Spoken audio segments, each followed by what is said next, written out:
नमस्कार। राजकीय स्नातकोत्तर महाविद्यालय बारा से ही राजनीति विज्ञान विभाग से मैं डॉक्टर राकेश वर्मा सहायक आचार्य आप सभी का इस ऑनलाइन क्लासेस में स्वागत करता हूं। प्यारे बच्चों, बीए फर्स्ट ईयर का जो सेकंड पेपर है, द्वितीय प्रश्न पत्र है, प्रतिनिधि भारतीय राजनीतिक विचारक, इस पुस्तक का हम अध्ययन कर रहे हैं। इस पुस्तक में हम राजा राम मोहन राय के विचारों के बारे में बात कर रहे हैं। राजा राम मोहन राय के समय में जो किए गए कार्य और महत्वपूर्ण तिथियां हैं, उस पर एक बार नज़र डालते हैं। राजनीतिक जागृति के कारण उन्हें नवीन भारत का संदेशवाहक कहा जाता है। उन्हें नवीन भारत का संदेशवाहक कहा जाता है। 1815 में उन्होंने ब्रह्मसूत्र का बंगला में अनुवाद किया। 1816 में केन तथा ईशोपनिषद का बंगला और अंग्रेजी में उन्होंने अनुवाद किया। फारसी भाषा में पुस्तक तुहफ़त उल मुआवदीन और 1821 में दो पत्र निकाले, बंगला में सम्माद कुमदी तथा फारसी में मिरात उल अखबार। ब्रह्मनिकल मैगजीन पत्रिका भी उन्होंने निकाली थी। 1815 में विद्वानों की संगोष्ठी आत्मीय सभा उन्होंने की और सबसे महत्वपूर्ण कार्य 1828 में ब्रह्म समाज की स्थापना की। और उन्होंने अपने जीवन में दूसरा महत्वपूर्ण कार्य सती प्रथा पर रोक लगवाने का कार्य किया था। आज हम उनके धार्मिक विचारों के बारे में बात करते हैं। राजा राम मोहन राय सर्वाधिक प्रमुख जो उनके कार्य हैं, उनमें धार्मिक विचारों पर उन्होंने महत्व दिया और धार्मिक और सामाजिक पुनर्जागरण के संदेशवाहक बने। धार्मिक सत्य के प्रति उनके मन में गहरी जिज्ञासा थी और इस जिज्ञासा के कारण ही उन्होंने विश्व के सभी धर्मों का गहरा अध्ययन किया था। वाराणसी में उन्होंने संस्कृत में भारत के प्राचीन धर्म शास्त्रों का अध्ययन किया था। अरबी और फारसी के अधिकारपूर्ण ज्ञान के आधार पर उन्होंने इस्लाम का भी मूल स्रोतों के आधार पर अध्ययन किया था। ईसाई धर्म भी उनके अध्ययन का विषय बना था और उन्होंने तिब्बत के लामा बौद्ध संप्रदाय का अध्ययन भी प्रारंभ किया था। उनकी बुद्धि विवेचनात्मक तथा मेघा विशाल थी। विविध धर्मों के वे ज्ञान कोश और तुलनात्मक धर्म के प्रकांड पंडित या विद्वान कहे जाते थे। उनके धार्मिक विचारों में महत्वपूर्ण है एकेश्वरवाद का प्रतिपादन और बहुदेववाद का खंडन। एकेश्वरवाद का अर्थ होता है एक ही ईश्वर, और बहुदेववाद मतलब हम बहुत सारे देवताओं को मानते हैं, उसका उन्होंने खंडन किया था। राजा राम मोहन राय उपनिषदों के आध्यात्मिक एकत्ववाद और कुरान के तौहीद ईश्वर की एकता के सिद्धांत से प्रभावित थे। उन्हें न्यू टेस्टामेंट की सरल तथा उद्धत नैतिक शिक्षाओं से गहरी प्रेरणा मिली थी, लेकिन उन्होंने ईसाइयों के त्रिदेव दर्शन, परमात्मा, पुत्र और होली होस्ट को कभी अंगीकार नहीं किया। ईश्वर तत्व की एकता उनके समस्त दर्शन का केंद्रीय तत्व था तथा उन्होंने एकेश्वरवाद का प्रतिपादन करते हुए हिंदुओं के बहुदेववादी विचारों का खंडन किया।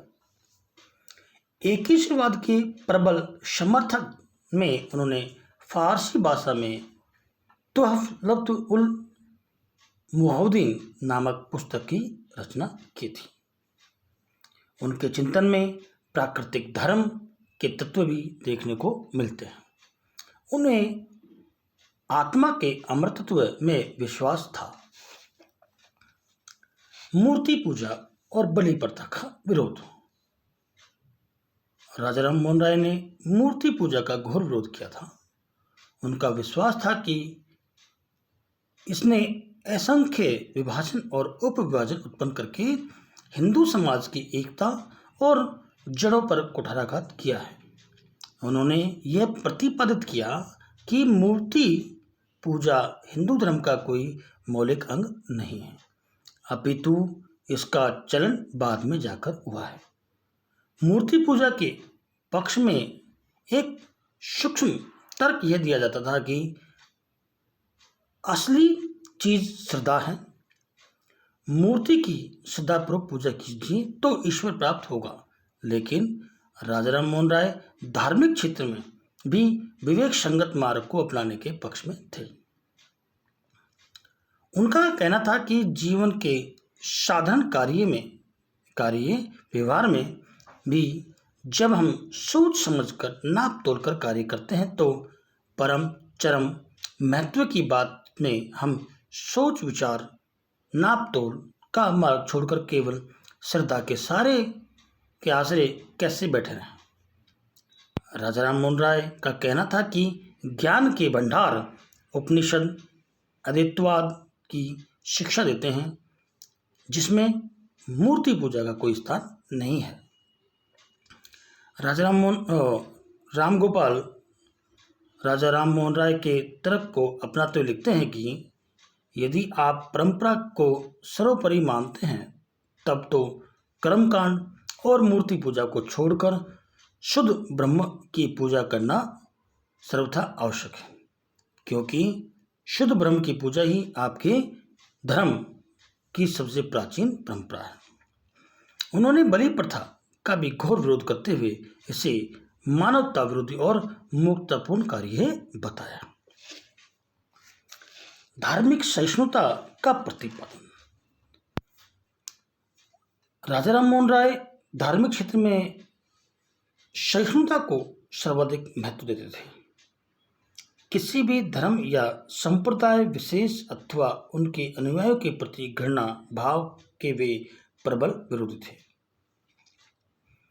सहिष्णुता और शालीनता उनके जीवन और स्वभाव का अनिवार्य अंग थी और वे किसी वाद विवाद में अशालीन भाषा के प्रयोग की बात सोच भी नहीं सकते थे। वे तो धार्मिक सामंजस्य के प्रतीक थे। राजा राम मोहन राय तो विशुद्ध मानवतावाद के उपासक थे। उनकी दृष्टि में मानवता की सेवा ही सच्चा धर्म रहा है। उन्होंने धर्म और आडंबरों से मुक्त करके उसे लौकिक बनाने का प्रयास किया। उन्होंने धर्म को मंदिर की चार दीवार से बाहर निकालकर उसे मानव मात्र की सेवा के मार्ग में अग्रसर किया। परंपराओं के अंधानुकरण का विरोध। राजा राम मोहन राय सामान्य परंपरावादी प्रवृत्ति का विरोध करते हैं। किसी चीज को केवल इस आधार पर स्वीकार नहीं किया जा सकता कि पिछली पीढ़ियां उसे मानती थी। यदि हमने परंपरावाद का मार्ग अपनाया तो हमारा विवेक हमसे दूर भाग जाएगा और हम कभी सही कार्य संपन्न नहीं कर सकेंगे। इस आधार पर राजा राम मोहन राय परंपराओं के अंधानुकरण का विरोध करते हैं। वे पश्चिम के भी अंधानुकरण के विरोध में थे। आज के जीवन की परिस्थितियां भूतकाल से भिन्न हैं।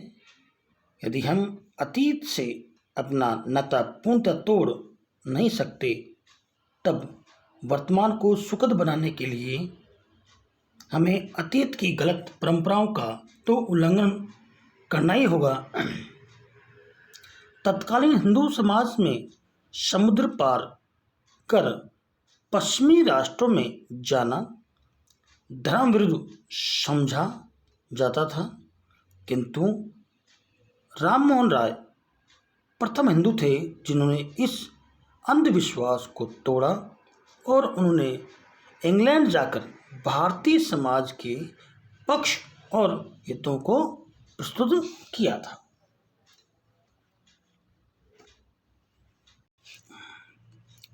राजा राम मोहन राय ने अपने धार्मिक चिंतन के साथ साथ शिक्षा संबंधी सुझाव भी दिए। राजा राम मोहन राय स्वयं बंगला, फारसी, अरबी और संस्कृत, हिंदी और अंग्रेजी इन 6 भाषाओं के विद्वान थे। वे एक शिक्षाविद थे और शिक्षा के प्रचार प्रसार में उनकी गहरी रुचि थी।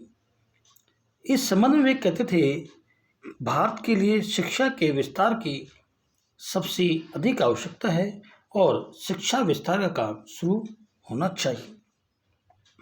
समाज में जो है निम्न स्तर से शिक्षा प्रारंभ की जानी चाहिए।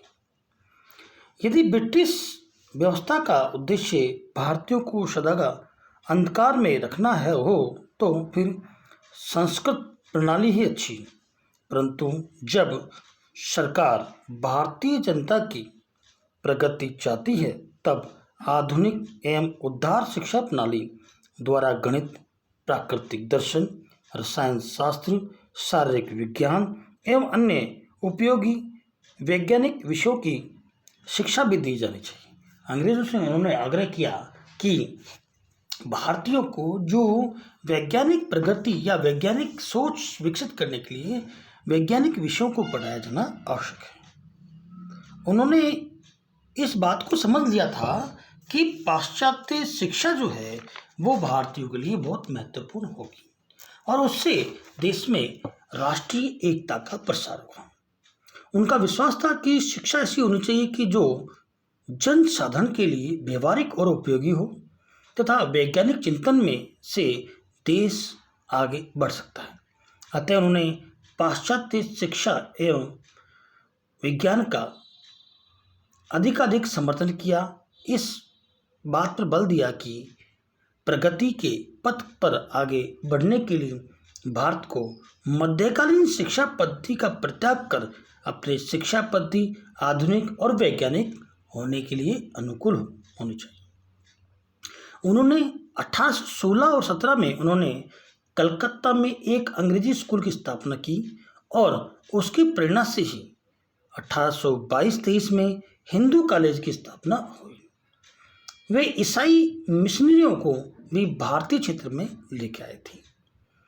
जब ईसाई शिक्षा से लोग डरने लगे कि इससे धर्म भ्रष्ट होता है, जाति भ्रष्ट होती है, तो उन्होंने कहा किसी भी धर्म का ग्रंथ पढ़ने से जाति भ्रष्ट नहीं होती। उन्होंने वेदांत कॉलेज की स्थापना करवाई। उन्होंने बंगला और हिंदी भाषा में भी साहित्य की रचना की। राजा राम मोहन राय अपने समय में प्राथमिक शिक्षा को निःशुल्क और अनिवार्य करने के पक्षधर थे।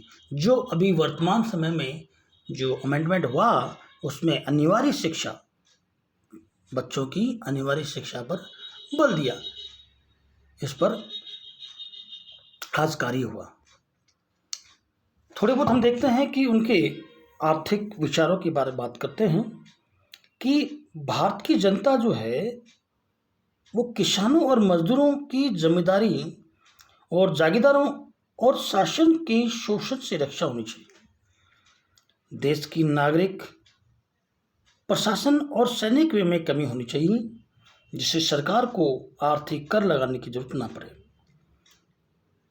देश से धन की निकासी का रोका जाना चाहिए और आर्थिक विकास के लिए शासन द्वारा सभी संभव कदम उठाने जाने चाहिए।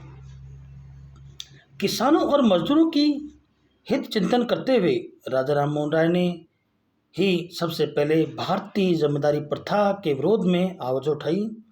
उन्होंने कहा कि जमींदार तथा जागीरदार किसानों और मजदूरों के शोषक हैं तथा देश के आर्थिक सामाजिक पतन का एक प्रमुख कारण है।